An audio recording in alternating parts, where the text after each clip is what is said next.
हमारे एंटिटीज के सीरीज़ का एक नेक्स्ट लेक्चर है एक्सेलरेशन। बहुत मिसअंडरस्टूड टॉपिक और स्टूडेंट्स की नींदें हराम कर देने वाला टॉपिक। कभी उनका प्लस समझ नहीं आता, कभी माइनस। मीटर पर second square, increasing acceleration, increasing velocity, decreasing velocity, बहुत सारे ऐसे फैक्टर्स हैं जो हम इस लेक्चर के तवज्जो से इंशाल्लाह डिस्कस करने वाले हैं। इंशाल्लाह ये मैं बहुत बेस से लेके चलूँगा और फिर इसकी टेक्निकलिटीज़ की तरफ इंशाल्लाह हम जाएंगे। ठीक है, तो सबसे पहले हमारे पास एक्सेलरेशन है क्या। मैं इसका सिंपल डिफिनेशन जो आप 9th से पढ़ते आ रहे हैं वही लिख देता हूँ। rate of change of velocity is called acceleration. Rate of change of velocity is called acceleration. जब भी आपके जहन में एक्सेलरेशन आ जाए, सिर्फ और सिर्फ इतना अंडरस्टैंड करना, एक्सेलरेशन वेलोसिटी में चेंज का नाम। जब भी वेलोसिटी में चेंज आता है उसी को हम क्या बोलते हैं, एक्सेलरेशन। समझ रहे बात। यानी मैं एक सिंपल एग्जांपल आपको देता हूँ कि बिलफर्ज एक बंदा है यहाँ पर, वो 10 मीटर पर सेकंड के साथ बाइक चला रहा है। इस दौरान वो क्या करेगा, वो यहाँ पर बाइक को एक्सेलरेट करेगा, तो उसका वेलोसिटी 10 मीटर पर सेकंड से बढ़कर ये कितनी हो गई, 15 मीटर पर सेकंड हो गई, राइट। यानी वेलोसिटी में क्या आया, वेलोसिटी में चेंज आया। लेकिन आपको क्या पता है कि जब वेलोसिटी में चेंज आता है तो इस दौरान क्या गुजरता है, टाइम भी तो गुजर रहा है ना। यानी चेंज आने में जो टाइम लगता है, बिलफर्ज मैं कहूँगा कि इस दौरान जो टाइम गुजरा वो आपके पास 2 सेकेंड गुजरा। समझ रहे बात। तो ये जो आपके पास पहली वेलोसिटी है इसको हम नाम देते थे इनिशियल वेलोसिटी, शुरुआती, और एक ये जो दूसरी वेलोसिटी इसका नाम है फाइनल वेलोसिटी। समझ रहे बात। और हमारे पास एक्सेलरेशन का फार्मूला क्या बनेगा, एक्सेलरेशन का फार्मूला क्या है, एक्सेलरेशन का फार्मूला अभी आपने क्या पढ़ा, change of velocity, change of velocity, velocity के अंदर का चेंज आना। और ये रेट क्या बता रहा है, जब भी आप रेट सुनते हैं तो रेट का मतलब है time. Rate means what, time. यानी टाइम के गुजरते वेलोसिटी में चेंज आना। ऐसा तो नहीं होगा कि वेलोसिटी में चेंज आएगा और टाइम ही नहीं गुजरेगा। समझ रहे बात। तो टाइम के गुजरते चेंज ऑफ वेलोसिटी और उस दौरान कितना टाइम गुजरा, यानी ये कौन सा टाइम है जिसमें चेंज आया है। समझ रहे बात। और इस दौरान कितना सेकंड लगा है उस चेंज आने में, 2 सेकंड। समझ रहे बात।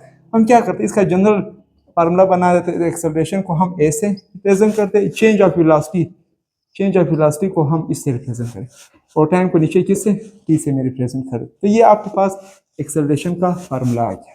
ठीक है।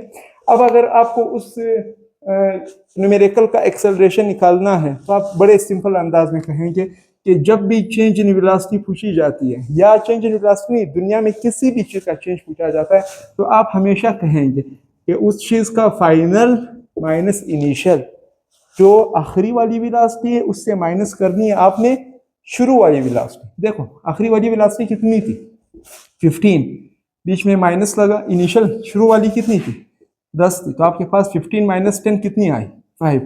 यानी 10 से 15 तक कितना चेंज आया, 5 मीटर पर सेकंड का चेंज आया। और ये चेंज कितने टाइम में आया, 2 सेकंड। यानी मतलब अगर मैं इस न्यूमेरिकल को सॉल्व आउट कर दूं तो आप चेंज इन वेलोसिटी आपने कितना निकाला, 5, और टाइम कितना लगा था, 2।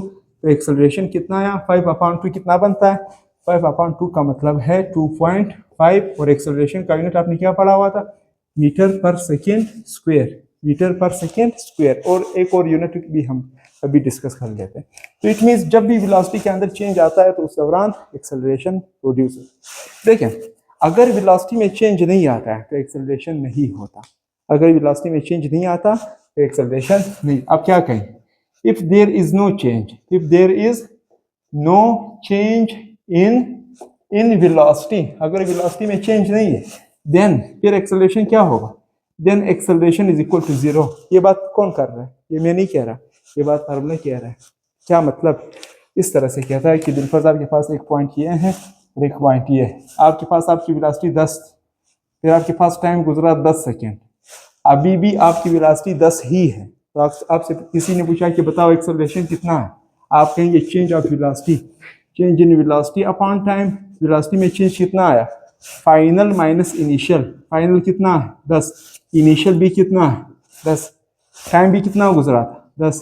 तो ये देखो, ये 10 माइनस 10 0 आया, 0 डिवाइडेड बाई टी। तो आपके पास एक्सेलरेशन कितना बना, 0 divided by 10 is zero. It means acceleration का ताल्लुक वेलोसिटी के साथ नहीं है, एक्सेलरेशन का ताल्लुक वेलोसिटी के चेंज के साथ है। जहां वेलोसिटी में चेंज होगा वहां हमारे पास एक्सेलरेशन आ जाता है। ठीक, अब इसके यूनिट के ऊपर बात करते हैं। एक्सेलरेशन का यूनिट क्या है? देखो, एक्सेलरेशन का यूनिट हमेशा जब भी आपसे यूनिट पूछा जाता है, वो एक्सेलरेशन ना हो, वो कोई भी फार्मूला हो, तो यूनिट हमेशा फार्मूले से आता है। किस चीज से? फार्मूले से। और फार्मूला मेरे पास ये है, फार्मूला ये। तो वेलोसिटी का यूनिट क्या था? मीटर पर सेकेंड डिवाइडेड बाय टाइम का यूनिट क्या है? सेकेंड। इसको हम कैसे पढ़ते हैं? मीटर पर सेकेंड पर सेकेंड। कैसे? मैंने क्या बोला? इसको हम पढ़ते हैं, ये इसका सबसे बेसिक यूनिट मीटर पर सेकेंड, मीटर पर सेकेंड पर सेकेंड। अब आप कहेंगे सर हमने तो मीटर पर सेकेंड स्क्वायर सुना हुआ था या लिखा हुआ था या आपने अभी लिखा भी है। भाई जाऊँ, वो बिल्कुल यही चीज है आपके पास। कैसे? आप ये मीटर लिखें, ये s-1 लिखें, s+1 है ना, कोई भी चीज पावर ना हो तो उसका पावर हमेशा +1 होता है, राइट? ये +1 ऊपर जाएगा, क्या हो जाएगा? -1। तो क्या बनेगा? m s-1 क्या बना? s-2 बना। आपके पास एक्सेलरेशन का यूनिट आमतौर पर हम क्या यूज करते हैं? मीटर पर सेकेंड स्क्वायर। एक ये यूनिट है। इसके अलावा इसका एक और यूनिट भी है। इसका एक और यूनिट है न्यूटन पर किलोग्राम। न्यूटन पर किलोग्राम। अब आप कहेंगे सर आपने तो अभी बताया कि ये फार्मूले से आता है, तो ये कहाँ से आया? मैं चाहूंगा आप लोग इस वक्त वीडियो स्टॉप करके इस पर सोचें कि ये यूनिट में कहाँ से उठा के लाया।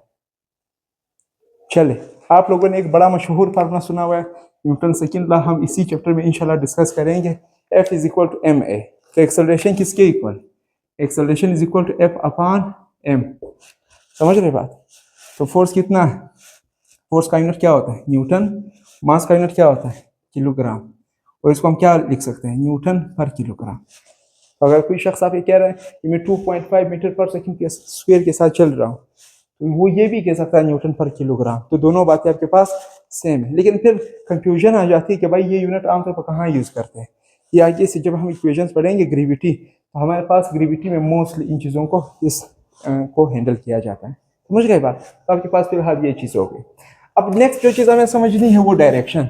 ये वाली बात बहुत इंपॉर्टेंट कि भाई एक्सेलरेशन एक वेक्टर क्वांटिटी है। एक्सेलरेशन आपके पास एक वेक्टर क्वांटिटी, और हर वेक्टर क्वांटिटी डायरेक्शन रखता है। हर वेक्टर क्वांटिटी डायरेक्शन रखता है। तो एक्सेलरेशन का डायरेक्शन किस तरफ? एक्सेलरेशन का डायरेक्शन दो बहुत इंपॉर्टेंट पॉइंट्स बताने लगा और उन पॉइंट का सबूत भी दूंगा आप। एक्सेलरेशन का डायरेक्शन हमेशा किस तरफ होगा? along the change in velocity। पहला जो एक्सेलरेशन का डायरेक्शन है वेलोसिटी की तरफ है, ये बहुत गलत बात है। एक्सेलरेशन का डायरेक्शन चेंज इन वेलोसिटी की तरफ है। वेलोसिटी की तरफ कभी भी नहीं होगा, हमेशा चेंज इन वेलोसिटी की तरफ होगा। अब इस बात का मतलब क्या, ये थोड़ी देर तक हम समझ लेंगे। ठीक, दूसरा पॉइंट क्या है? along the change in velocity, या दूसरा along the force applied। जिस जानिब आपने फोर्स लगाया होगा उसी जानिब अगर फोर्स अप्लाई हो रहा है तो एक्सेलरेशन का डायरेक्शन उसी जानिब होगा। अब आप कहेंगे सर ये जो दो पॉइंट थोड़े से ना रटने वाले लग रहे हैं, आप कहाँ से ये बात कर रहे हैं? मैं इन दोनों बातों को यहाँ से, इन दोनों के फार्मूलों से कर रहा हूँ। पहला फार्मूला एक्सेलरेशन का क्या पढ़ा? Acceleration is equal to change in velocity upon time. तो देखें, एक्सेलरेशन एक वेक्टर क्वांटिटी है, वेलोसिटी भी एक वेक्टर क्वांटिटी। दूसरा आपने क्या पढ़ा? Acceleration is equal to force upon mass. तो फोर्स एक वेक्टर क्वांटिटी और एक्सेलरेशन भी एक वेक्टर क्वांटिटी। यहाँ पर क्या आपको समझ आ रहा है कि एक्सेलरेशन का डायरेक्शन किस तरफ? एक्सेलरेशन का डायरेक्शन चेंज इन वेलोसिटी की तरफ। समझ रहे बात? जिस जानिब वेलोसिटी में चेंज आएगा उसी जानिब एक्सेलरेशन होगा। तो यहाँ पर किस तरफ? एक्सेलरेशन का डायरेक्शन उसी जानिब है जिस जानिब फोर्स लगेगा। फोर्स इस तरफ लग रहा है तो एक्सेलरेशन इसी तरफ पैदा होगा। फोर्स उस तरफ लगेगा तो एक्सेलरेशन भी उसी तरफ जानिब पैदा होगा। हमने ये जो यूनिट निकाली ये भी इन दो बातों से निकाली है, और हमने जो इनके डायरेक्शन के ऊपर बात की वो भी इन्हीं दो बातों से ही की है। लेकिन अब मैं थोड़ी बहुत बात इस along the change in velocity पर करूँगा। चेंज इन वेलोसिटी का होने का मतलब क्या है। ठीक, इस बात को आइए जरा तफसील से समझते हैं।